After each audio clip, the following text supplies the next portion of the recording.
Bom, gravando. Isso aqui é um vídeo resposta a um vídeo do Pirula sobre o PL 122 e tal. Eu gosto bastante do canal do Pirula, eu gosto bastante do sujeito. Então eu resolvi fazer esse vídeo resposta para ver se eu atrapalho um pouco o preconceito que ele já tem com o direito. Então vamos pegar vou tentar fazer o mais rápido possível para editar e não virar em 2 vídeos, né? É foda, falta tempo. Mas enfim, vamos pegar um exemplo, tá? Eu sou homofóbico e eu vou, primeiro, pensar de forma homofóbica, ou seja, eu não gosto de gay. Além disso, eu vou pegar, num caso específico, xingar o gay, falar mal dele, vou também, além disso, vou bater nele e vou negar trabalho para ele na minha corporação. Eu fiz tudo isso. E a verdade é que, tanto pegando esse caso específico, como o que você falava sobre racismo e homofobia e tal, a verdade é que esses atos já eram vetados, já eram proibidos desde a Declaração Universal do Direito dos Homens, da ONU, de, sei lá, quase 60 anos atrás. A Declaração Universal tem caráter, por ser direitos humanos, para a maioria das pessoas, constitucional. Para alguns dissidentes tem caráter supraconstitucional. No caso, eu me encaixo dentre esses dissidentes, mas não importa. A verdade é que a Declaração Universal dos Direitos dos Homens já vedava esse tipo de atitude. Além disso, a nossa Constituição também veda esse tipo de atitude, de ato. No artigo 5º, principalmente, dos direitos individuais, e também no princípio da dignidade da pessoa humana, que é do artigo 1º. Então, já não podia fazer nada disso antes. Além disso, se for caracterizada a injúria, difamação ou calúnia em relação a esse homossexual que eu fiz aquela barbaridade toda, eu entro no Código Penal e passo a ser punido penalmente por esses atos. Além disso, pode ser caracterizado meramente um ilícito civil, ou tudo em conjunto, tá? O que vai gerar também dano moral e material para a vítima, e indenização na medida do dano, né? Que daí é assim, bom, tem o Código Penal. No Código Civil, a questão do ato ilícito está ali no 186, 187 e no 927. E além disso, ainda tem a Lei 7.716, como você falou, e agora o PL 122. O que acontece? Já era errado são atos de homofobia ou de racismo que já eram errados desde a Declaração dos Direitos dos Homens, lá nos primeiros artigos deles. Também pela Constituição, também pelo Código Civil, eventualmente pelo Código Penal. Além disso, a Lei 7.716 e agora o PL 122. E por que se cria uma construção tão complexa, tão inflada da lei, da forma de penalizar ou de coibir o ato? Eu imagino que a lei nova, que venha coibir um ato específico, isso aqui é para nordestino, isso aqui é para negro, isso aqui é para homossexual, isso aqui é para... Ela se justifica, essa diferença se justifica na medida em que a diferença cria valor, a diferença entre o grupo cria valor. Ou seja, bater numa pessoa é errado. Bater num negro é mais errado do que bater num não negro? Na verdade, não. Mas bater num homossexual é mais errado do que bater num hétero? Tampouco. Agora, para pensar, bater numa mulher numa situação de convívio doméstico, daí entra o caso da Maria da Penha. Alguns podem achar que essa especificidade da preponderância do homem em relação de força, né, ou de um costume social maligno, justifique a criação de mais uma lei para isso. E sobre essa questão toda que você falou, nem faço críticas ao que você disse, não está muito correto. Não vou dizer que é técnico, mas é correto em todos os sentidos. Você não falou nenhuma besteira ou groselha, como você costuma dizer. Mas cabem críticas no seguinte sentido.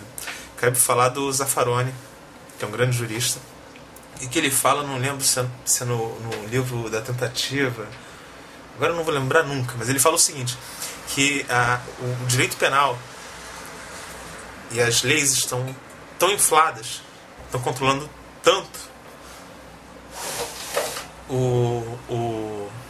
as pessoas, os atos todos, que é como se nós fôssemos gatos andando em cima de cristaleiras. A qualquer momento você comete um crime. E, para pensar, isso é verdade. Uma pessoa como... Vou me jogar na reta, que não me considero propriamente criminoso.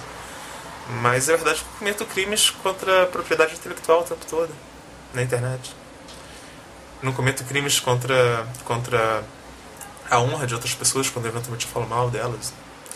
Não cometo crimes enfim, a gente acaba cometendo milhões de crimes todos os dias. A questão é que alguns crimes são de forma hipócrita, né? De forma hipócrita são tolerados socialmente, né? Uma questão de hipocrisia social. Então você pode ir lá e baixar um filme, ninguém vai te pegar por isso. Agora, crack e maconha vão te foder, entendeu? Essa aqui é a questão, se você estiver traficando, por exemplo. Então a verdade é que tem tanto crime que o que aconteceu, que de uma forma hipócrita e maligna, alguns crimes desses passam a ser tolerados. E nesse sentido, os empresários com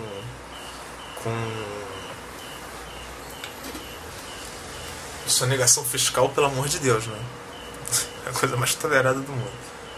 Mas enfim, Zaffaroni fala que existe um sistema penal ou de leis penais inflado e que domina tantos aspectos que nós somos como os gatos andando em cima de uma cristaleira. Isso é uma crítica interessante. Outra crítica interessante vem de um jurista, o Natalino Hirsch, que ele fala sobre uma descodificação, sobre uma substituição do código de um sistema como é que eu vou dizer, menor, mais enxuto, para um polissistema constituído pela sobreposição de diversos monossistemas diferentes, e que esse inflar do direito gera uma fragmentação do direito, gera uma espécie de diminuição do próprio direito.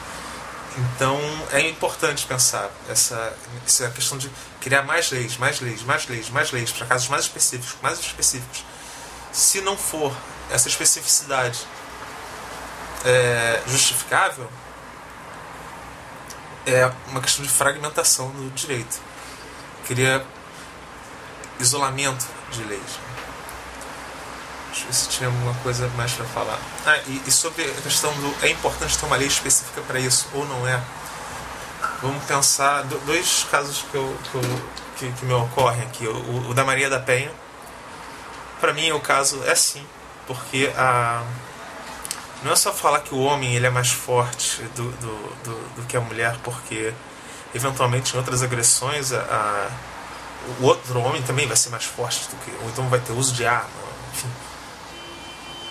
Mas a questão é que isso costuma acontecer em casa. Eles pegaram essa questão do convívio doméstico, cotidiano, e isso criou uma especificidade que justifica, na cabeça de alguns, na minha, justifica, por exemplo, a criação de uma lei da Maria da Penha.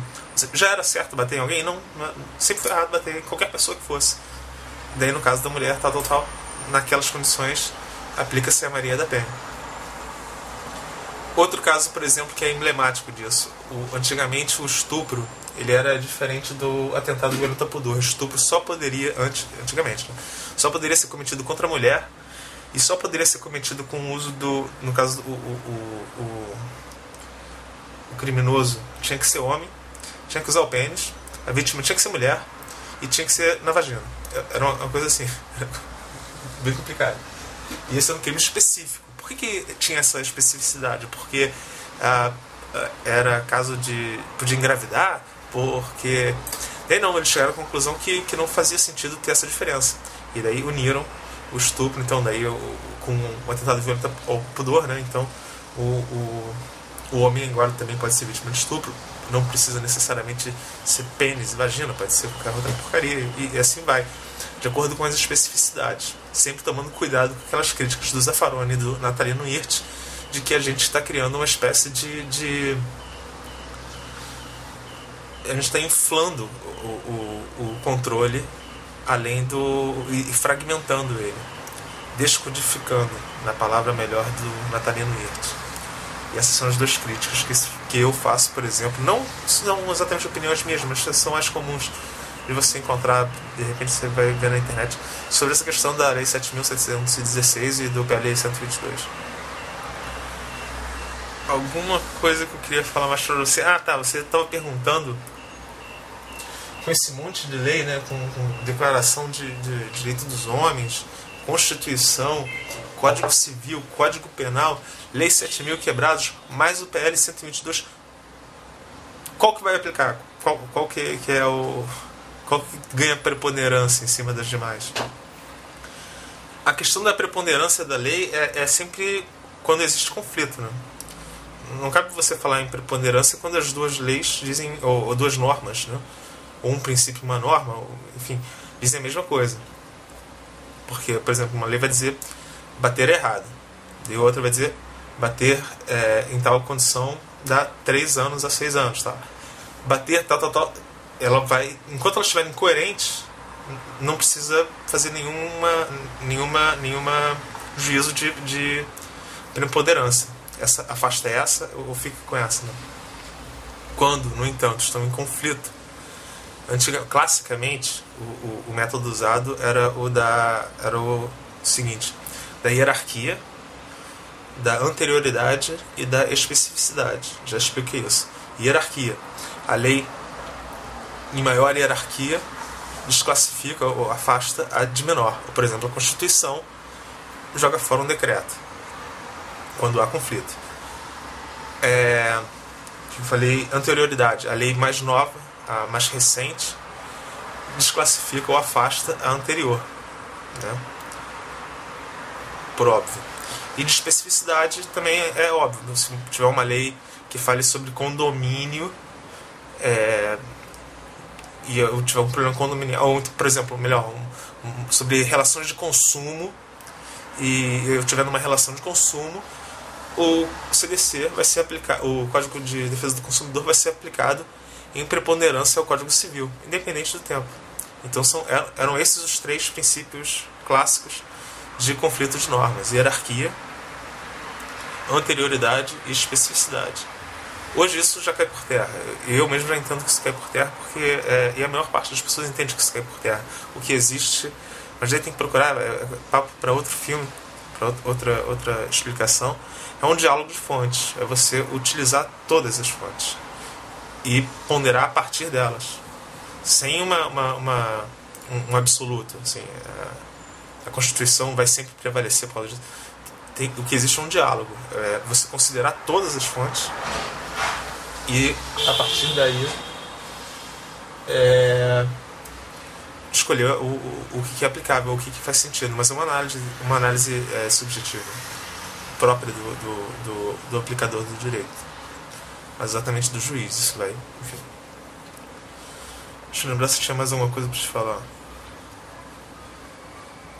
Interessante esse negócio